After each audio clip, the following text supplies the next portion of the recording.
You want to say something simple, maybe, "I'm thirsty," but before the words come out, you pause. You think of the word in your own language first. Then you search for the English word. Then you build the sentence. By the time you speak, the moment has already passed. Maybe this sounds familiar to you right now as you listen. Maybe you can already think of a moment, today, when this exact pause happened to you. Or maybe you see a cat walk by. In your mind, you think about it in your own language first. Only after that, you try English. This small delay happens so many times a day, you probably don't even notice it anymore. Multiply that pause by every thought you have, every single day. Hundreds of small delays add up, every time you try to speak. This is the exact moment most English learners get stuck. Not because they don't know grammar, not because they don't know enough words. It's because of that small pause, the moment of translating, before any English comes out. You might already know more English than you think. The problem often isn't your knowledge. It's the extra step your brain takes, every single time, before that knowledge gets a chance to speak. That extra step has a name. Once you know the name, it's easier to notice, and it's easier to skip. Today, we look at one small habit. It trains your brain to skip that pause, starting with your very next thought. Here's today's habit. It's simple. You can use it anytime, not just at one part of your day. Whenever you catch yourself thinking in your own language, say one simple sentence in English about what you're doing right now. That's it. Not a long sentence, not perfect grammar, just one small sentence about this exact moment. This might sound too simple to matter, but small actions, done in the right moment, matter more than long study sessions done once in a while. Think about it this way. One long study session, once a week, gives your brain one chance to practice. This habit gives your brain many chances, every single day. Here's the question we're answering today. Why do so many English learners keep translating in their heads? This habit works because it interrupts the pause, right when it happens. Instead of thinking in your language first, then switching to English, you train your brain to reach for English right away. This isn't about becoming perfect overnight. It's not about replacing your own language either. It's about one small interruption in one small moment. Over time, that changes how your brain responds. There are other techniques that help too. Things like shadowing, learning phrases instead of single words, or changing your phone language to English. We'll come back to a few of these at the end. But today, we go deep into just one habit. It's the one that works in almost any moment of your day. This habit is different from most. It doesn't need breakfast or bedtime. It has no fixed time. It can happen while you walk, cook, work, or sit quietly. Every one of those moments is a chance to practice. That's good news. You don't need to wait for tomorrow morning to start. The very next thought you have, in your own language, could become your first sentence today. By the end of this episode, you'll understand why this small habit works, and you'll have one clear thing to try the next time you notice yourself translating. Let's start with the part almost everyone finds hard. Let's talk about why this is hard. Because it is hard, and that's very normal. Think about a simple moment. You're thirsty. You want to say, "I'm thirsty" in English. But your mind reaches for your own language first. Then it searches for the English words, one by one. By the time you've built the sentence in your head, several seconds have passed. Or think about walking down the street. You see a cat. Your mind thinks about it in your own language first, without asking. Only after that do you try to switch to English. This happens with almost everything you see, all day long. Maybe it's ordering food at a restaurant. You know exactly what you want in your own language. But turning that thought into English, in the moment, feels much harder than it should. Someone is waiting for your answer. That small pressure, someone waiting, makes the pause feel longer than it is. A few seconds can feel like a full minute. That pressure isn't really about English at all. It's what happens whenever we feel watched, in any language, during any kind of pause. Maybe it's a simple conversation with a coworker. A question arrives, and your mind answers it right away, in your own language. Only then do you start the slow work of translating that answer into English, while the conversation moves on without you. This translating step has become a habit. You built it over many years of learning grammar rules, word lists, and sentence structures, one piece at a time. Your brain learned English as something separate from your own language, something that needs to be built, translated, and checked before it comes out. There's another layer to this, too. Many people are afraid of making a mistake. So instead of saying a simple, imperfect sentence, they stay quiet, waiting until they feel sure. But waiting for certainty means never practicing the one thing that would remove the pause. This fear feels protective, in the moment. It feels like avoiding embarrassment.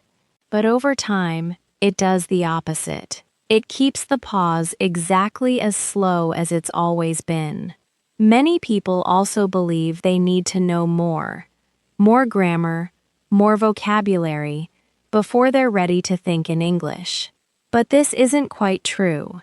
The pause isn't caused by a lack of knowledge.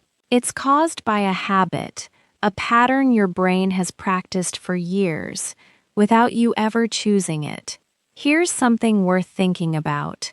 If the pause were only about knowledge, studying more would fix it completely. But many advanced learners, who know thousands of words, still feel this same pause. That tells us something important. The pause is about habit, not knowledge. You may already know this from your own life. A word you've studied 100 times can still feel slow to arrive, in the exact moment you need it, out loud, in front of someone. That slowness isn't a sign of failure. It's a sign that the habit of translating first has never had a real reason to change. Until now. None of this means something is wrong with you. This pause is something almost every English learner feels, no matter how much vocabulary they know.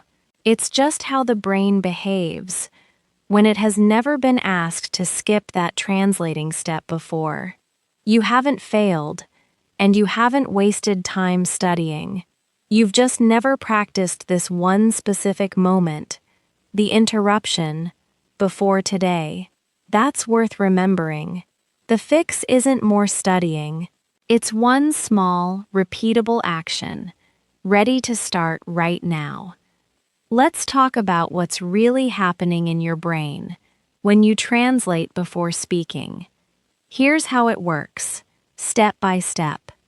First, your brain thinks in your own language, the language it has used your whole life. Then, it translates that thought into English, word by word. This translating step takes time, and it happens almost every time you try to speak. This isn't a flaw in how your brain works. It's the order your brain learned to follow. Translate first, speak second. You've repeated that order so many times, it became automatic. That order was never a rule you were born with. You built it, lesson after lesson, year after year. And anything built through repetition can also be rebuilt the same way, through different repetition. When you practice saying one simple English sentence, right at the moment you notice yourself translating, something starts to shift. Your brain slowly gets used to thinking directly in English, instead of always translating first. Think about someone learning to ride a bike. At first, they think about every single movement: balance, pedaling, steering, one at a time. Over time, they stop thinking about each part on its own. Their body just knows what to do. Speaking English can work the same way, with enough practice. Nobody rides a bike perfectly on the first try, and nobody skips the translating pause perfectly on the first try either. Both take repetition, small and steady, until the new pattern feels natural. At first, a new pattern always feels a little strange. That's normal. Give it time, and it starts to feel natural, the same way riding a bike eventually does. Think about a learner who practiced this habit for a few weeks. Every time she caught herself translating, she said one simple sentence in English about whatever she was doing. At first, it felt slow and a little strange, but after a few weeks, she noticed something.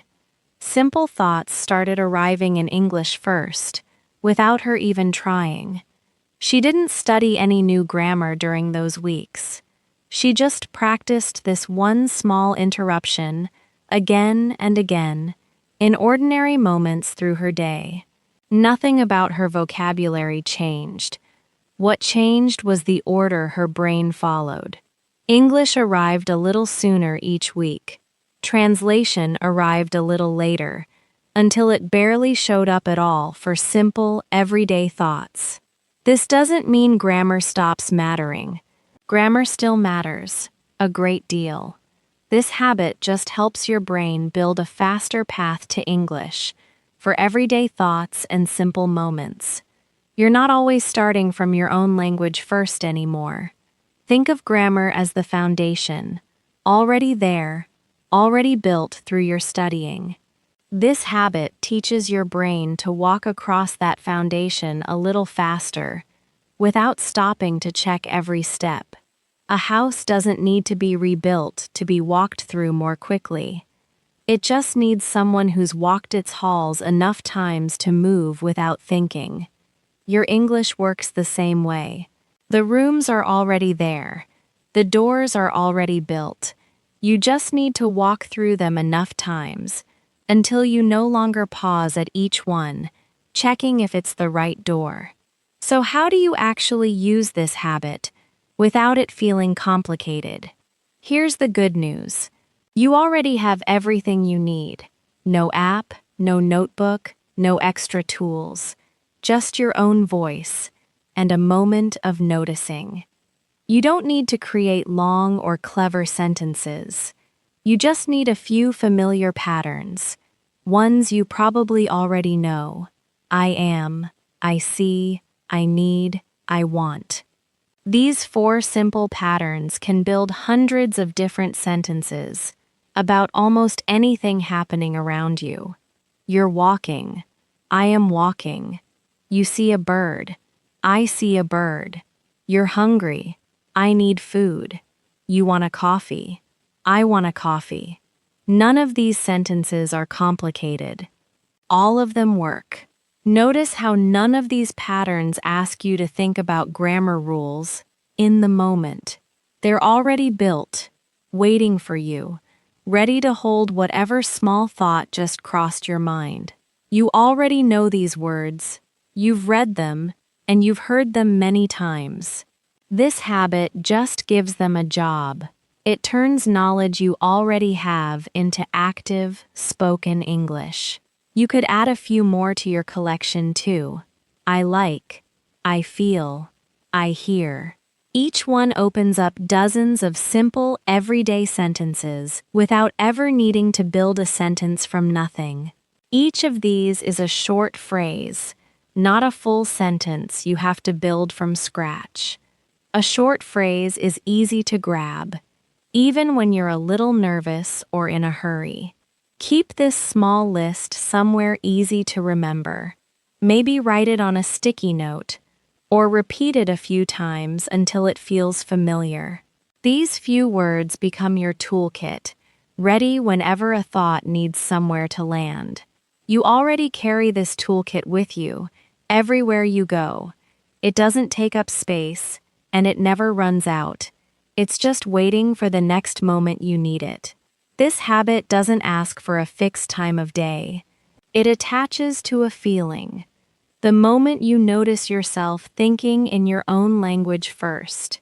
Once you notice it, the action is simple. You say one sentence, using a pattern you already know. At first, you might not always notice the moment right away. That's very normal. Noticing your own thinking is its own small skill, one that gets easier the more you practice it. Think about learning to notice you're hungry. At first, you notice only once you already feel quite empty. Over time, you catch the feeling earlier. Noticing your own translating works the same way, with practice. So here's your one action to use whenever you catch yourself translating. Whenever you catch yourself thinking in your own language, say one simple sentence in English about what you're doing right now. Let's say the action one more time, so it's easy to remember. Whenever you catch yourself thinking in your own language, say one simple sentence in English about what you're doing right now. This can happen almost anywhere. At the grocery store, picking up an apple, I am buying an apple. On the bus, looking out the window, I see cars. Washing dishes at home. I am washing dishes. Studying at your desk. I am studying English. Working at your job. I am working. You could be waiting for a friend. I am waiting. You could be cooking dinner. I am cooking. You could be feeling tired at the end of the day. I am tired. Every moment of your day offers a small chance to practice this habit. There's no wrong place and no wrong time. Whatever you're doing right now could become your very next sentence. None of these sentences need to be impressive. They just need to come from this exact moment, in your own real life. Can you try this the next time you catch yourself translating? I think you can. It takes only a few seconds, and you already know enough English to do it. And if the sentence comes out wrong, that's okay. Nobody is checking this. What matters is that you spoke, in that moment, instead of staying silent while your mind translated. A wrong sentence, spoken out loud, still trains your brain far more than a perfect sentence that only stays silent, waiting in your head. Speaking, even imperfectly, is the whole point. Silence teaches your brain nothing at all. Some days, you'll catch yourself translating many times. Other days, only once or twice. Both are normal. What matters isn't the number. What matters is that you respond, the same simple way, every time you notice it. Think of each small sentence as one small brick, laid toward a much bigger wall. No single sentence changes everything, but together, over weeks and months, they build something real.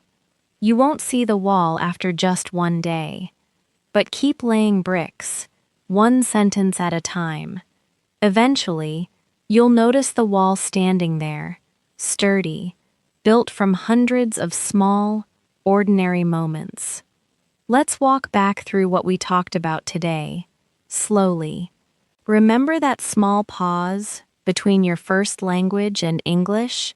The moment you want to say, "I'm thirsty," but you stop to translate first. That pause is exactly what this habit trains your brain to skip. That pause won't disappear overnight, and it doesn't need to. It just needs to get a little shorter, day after day, moment after moment. until one day you barely notice it at all.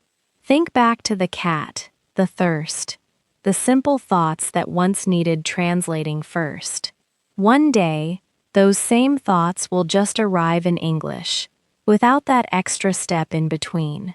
That's not a promise of perfection. It's what happens when a small habit gets repeated often enough, in real, ordinary moments, again and again. You don't need to believe this completely. Right now, before trying it even once. You just need to try. The next time a simple thought arrives in your own language first. Now let's slow down and remember our key words from today. Translate means to change words from one language to another. A phrase is a small group of words used together, like, I feel tired. Natural means it feels easy, not forced.